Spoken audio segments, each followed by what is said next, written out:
दोस्तों, छज्जे के ऊपर कुछ इस तरीके से बाथरूम बनाकर बहुत सारे लोगों का पैसा बर्बाद हो गया। बहुत सारे लोगों के छज्जे में क्रैकिंग आ गई, कईयों का छज्जा टूटकर गिर पड़ा और बहुत सारे लोगों के घर की खूबसूरती खराब हो गई। तो इस वीडियो में हम आपको बताने वाले हैं कि यदि आप छज्जे के ऊपर कुछ इस तरीके से बाथरूम बनाने वाले हैं तो आपको क्या क्या करना चाहिए जिससे आपका छज्जा बिल्कुल सेफ रहे और आपको किसी भी तरह का नुकसान ना हो।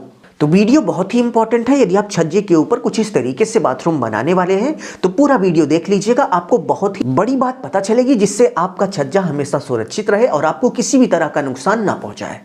तो सबसे पहले दिक्कत की बात करें तो आप देख सकते हैं कि छज्जे के ऊपर ये वाले भाई साहब ने बाथरूम बनाया था और बाथरूम बनाने के बाद आप देख सकते हैं कि पूरे छज्जे में कई जगह पर क्रैकिंग आना स्टार्ट हो गई।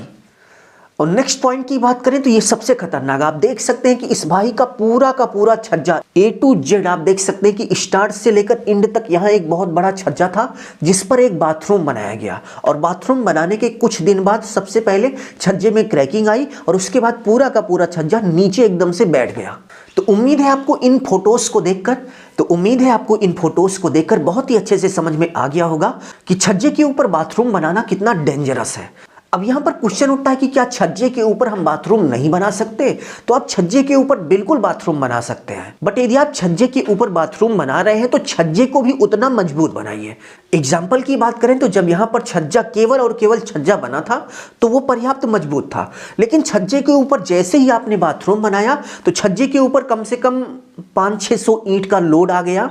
तो ऐसी सिचुएशन में आपका जो छज्जा है वो कमजोर हो गया। तो यहाँ पर क्वेश्चन उठता है कि भाई साहब, छज्जा बनाते समय ही हमें ऐसा क्या कर लेना चाहिए जिससे यदि हम बाद में बाथरूम वगैरह छज्जे पर बनाएं तो किसी भी तरह की दिक्कत ना आए।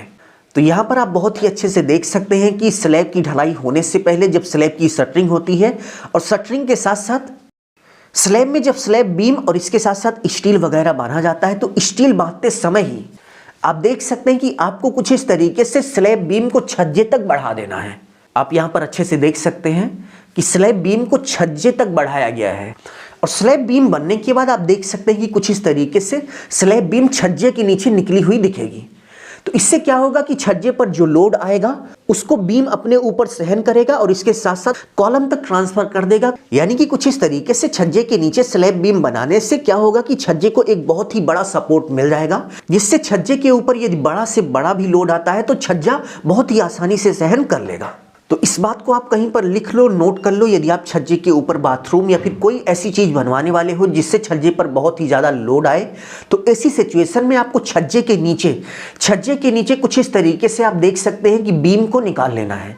इससे आपका छज्जा कभी भी टूटकर नहीं गिरेगा। अब बीम बनाते समय आपको बीम में कितने mm का स्टील लगाना है और इसके साथ साथ रिंग वगैरह कैसी लगानी है उसको हम आगे बताएंगे। बट यदि हम सबसे बेस्ट तरीके की बात करें तो आप देख सकते हैं कि ये सबसे बेस्ट तरीका है। इसमें क्या है कि छज्जे के ऊपर आप देख सकते हैं कि एक बाथरूम बना हुआ है और बाथरूम के नीचे आप देख सकते हैं कि जितने एरिया में बाथरूम है चारों तरफ आप देख सकते हैं कि बीम बनाई गई है। आप यहां पर अच्छे से देख लीजिए, जितने साइज का बाथरूम है उसके चारों तरफ बीम को बनाया गया है। अब यहां पर क्वेश्चन उठता है कि भाई साहब, हमें बीम का साइज क्या रखना चाहिए? तो जो स्लैब के नीचे बीम निकली रहती है इसका जो साइज होता है वो 4.5 इंच होता है और इसके साथ साथ 4.5 इंच की जो है स्लैब होती है। तो दोनों का मिलाकर लगभग 9 इंच का बीम हमारा हो जाता है। और छज्जे के नीचे वाली बीम बनाते समय हमें कितने mm की स्टील का उपयोग करना चाहिए? तो छज्जे के नीचे वाली बीम बनाते समय कुछ इस तरीके से आप देख सकते हैं कि स्लैब बीम के साथ इस बीम को भी आगे बढ़ाया जाता है। तो आपको बीम में 12 mm यानी कि 12 mm की स्टील का उपयोग करना है और इसके साथ साथ जो कुछ इस तरीके से रिंग लगती है, इस रिंग को आप 8 mm या फिर 6 mm का लगा सकते हैं। इस रिंग को लगाते समय एक रिंग से दूसरे रिंग के बीच की डिस्टेंस आप 15 से 20 सेंटीमीटर के बीच रख सकते हैं। तो उम्मीद है आपको बहुत ही अच्छे से समझ में आ गया होगा कि यदि आपको छज्जे के ऊपर कुछ इस तरीके से बाथरूम वगैरह बनाना है तो आपको छज्जा बनाते समय किन किन बातों का ध्यान देना चाहिए। यदि आपको वीडियो अच्छा लगा तो प्लीज़ वीडियो को लाइक कर लीजिए। अभी के लिए बस इतना ही। अपना ख्याल रखिए और अपने मम्मी पापा का अपने से भी ज़्यादा ख्याल रखिए। इसी भावों के साथ आप सभी से विदा लेते हैं। धन्यवाद।